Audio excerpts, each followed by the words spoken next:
नमस्कार दोस्तों, स्वागत है आपका।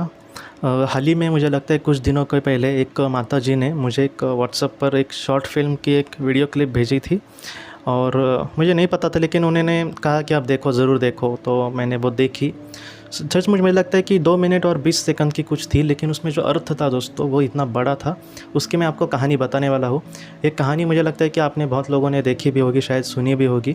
इस कहानी में एक बहुत ही बड़ा मैसेज है दोस्तों, वो मैसेज मुझे आपको देना है, तो इस वजह से मैंने ये कहानी आपको सुना रहा हूँ। हो सकता है कि आपने ये पहले भी देखी होगी। क्या होता है दोस्तों कि एक बच्चा अपने माँ के साथ बहुत ही अच्छे से रह रहा होता है, लेकिन एक ऐसा कुछ पल आता है कि वो इस दुनिया से बेचारा चला जाता है और उसकी जो माँ होती है दोस्तों, वो अकेले ही अपने जीवन में काट रही है और बहुत ही ज़्यादा दुखी है वो अपने बेटे के लिए। तो ऐसे वक्त में क्या होता है दोस्तों, एक दिन उसकी जो बेल है दरवाज़े की वो बज जाती है और वो जब दरवाज़ा उगड़ती है, खोलती है, तब उसको नीचे वहाँ पर केक रखा हुआ दिखता है। तो उसको पता नहीं होता कि ये किसने भेजा। जब अंदर आकर वो केक का जो ऐसा बॉक्स है वो खोलती है, तब उसको वहाँ पर हैप्पी बर्थडे मम्मी ऐसा लिखा होता है। तो उसका जो बर्थडे है, तो उसके बेटे को वगैरह ही पता होगा, लेकिन उसको पता नहीं होता कि ये किसने भेजा है। तो वो बहुत ही चकित होती है। ऐसे ही उसको कुछ 1-2 साल ऐसे ही केक भेजा जाता है और वो उसको पता ही नहीं चलता कि कौन ये मुझे मेरे लिए कर रहा है।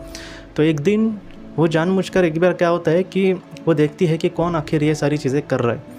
तो जब वो ध्यान देने की कोशिश करती है या फिर वो चुपके से अपने घर के बाहर पहले से ही आके रहती है, क्योंकि उसको पता होता है कि इसी वक्त शायद वो रखता होगा कोई। तो वो देखती है तो एक लड़की दोस्तों वहाँ पर वो केक रख रही होती है और वो लड़की वहाँ पर केक रखती है और जब आएगी और वो खुश होती है केक रखने के बाद, और जब वो पलटी तब उसके सामने ये माताजी खड़ी होती है।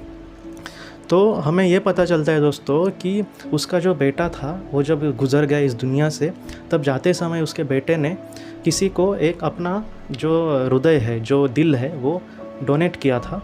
और वो किसको डोनेट किया था, तो इसी लड़की को वो उसने डोनेट किया था। और वो जो लड़की है दोस्तों, वो उस लड़के के माँ के लिए वो सारी चीज़ें करती है, क्योंकि उसकी माँ आज अकेली है, या फिर वो उस इंसान के लिए भी कुछ दे सके अपने हिसाब से जितना वो दे सकती है। तो ये जो सारी मदद है वो इसलिए करने की कोशिश करती है कि माँ को कहीं ना कहीं ये ना लगे कि उसके साथ कोई भी नहीं है। तो ये जो कहानी है दोस्तों बहुत ही भावुक है। मतलब कोई अगर भावुक हो, संवेदनशील हो, तो उसको रोना भी आ सकता है। मुझे भी बहुत एकदम कैसा तो लग रहा था और खुशी के ही आंसू थे वो। देखिए दोस्तों, मुझे आपसे यही कहना है कि उस कहानी में भी बताया है कि बहुत सारे ऐसे लोगों की साल में बहुत सारे ऐसे लोगों की जान जाती है जिनको कोई डोनर नहीं मिलता। तो मैं आपसे यही हाथ जोड़कर अपील करना चाहता हूँ दोस्तों कि अगर आपका किसी को पॉसिबल हो तो हम अपने जीवन में मरण के उपरांत अगर अपना शरीर दान करने की कोशिश करें या फिर उसका प्रयास करें या फिर उसकी कंडीशन वगैरह जो होती है वो भरकर अगर करें, तो सचमुच दोस्तों ऐसा कहा जाता है कि अगर एक इंसान ने शरीर अपना दान किया मृत्यु के बाद, तो उसका तकरीबन 10 से 15 लोगों को पूरी तरह से बहुत ही मेजर फ़ायदा होता है। और बाकी के अगर हम देखें तो उसका बहुत लोगों को फ़ायदा होता है, लेकिन 10 से 15 लोगों को वो अपने जीवन में जिस चीज़ के वजह से उनका जीवन में वो ज़्यादा दिन नहीं जी सकते, लेकिन अगर हमारी उनको मदद मिले ऐसे वक्त में, तो वो अपनी ज़िंदगी बहुत ही अच्छे से जी सकते।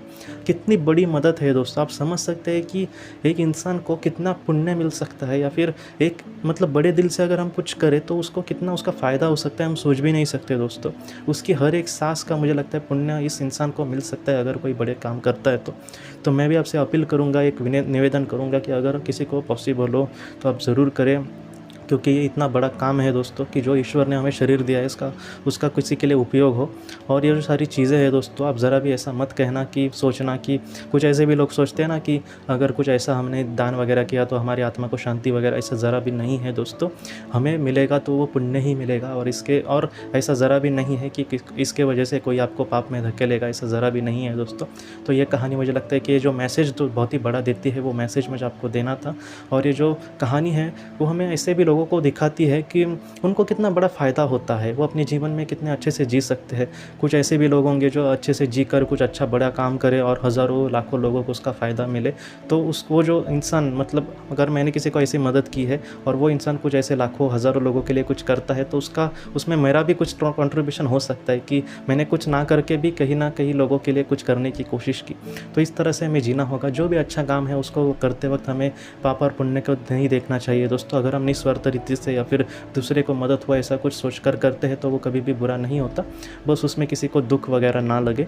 तो इसी चीज़ को मैं आपको हाथ जोड़कर फिर से कहता हूँ कि अगर किसी को पॉसिबल हो तो आप ऐसा ज़रूर करें, और अपने जीवन में दोस्तों हमेशा खुश रहना, कभी भी टेंशन ना लेना, सब कुछ ठीक होगा। हाँ, आज के इस भाग को लेकर अगर आपके कोई भी सवाल हो तो आप ज़रूर पूछें, जितना हो सके मैं उसका आपको जवाब देने की कोशिश करूँगा। हम अपनी अगली वीडियो में मिलते हैं। आप अपना अपने परिवार का ख्याल रखना। आपका बहुत बहुत शुक्रिया। ज़िंदगी की रोशनी ये संस्था ऐसे लोगों के लिए काम करती है जिन्होंने किसी अपने को खोया है या फिर जो लोग अपनी ज़िंदगी में बहुत ही ज़्यादा दुखी है। जो लोग इस संस्था से जुड़ते हैं उनको तकरीबन 50 किताबें भेजी जाएगी उनके व्हाट्सएप पर या फिर ईमेल पर। ये किताबें आत्मलोक या फिर मौत के बाद हमारे साथ क्या होता है, इन सारी चीज़ों की आपको पूरी तरह से जानकारी देगी। और इसके साथ साथ आपको एक पास्ट लाइफ रिग्रेशन थेरेपी की ऑडियो भी भेजी जाएगी। इस ऑडियो की मदद से आप घर बैठे अपनी पास्ट लाइफ रिग्रेशन करने की कोशिश कर सकते हो।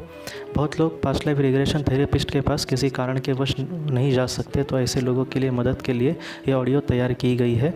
तो आप ज़रूर इस संस्था से जुड़े। इस संस्था से जुड़ने के लिए सामने जो व्हाट्सएप का नंबर दिया है आप कृपया उस पर संपर्क करें। आपका बहुत बहुत शुक्रिया।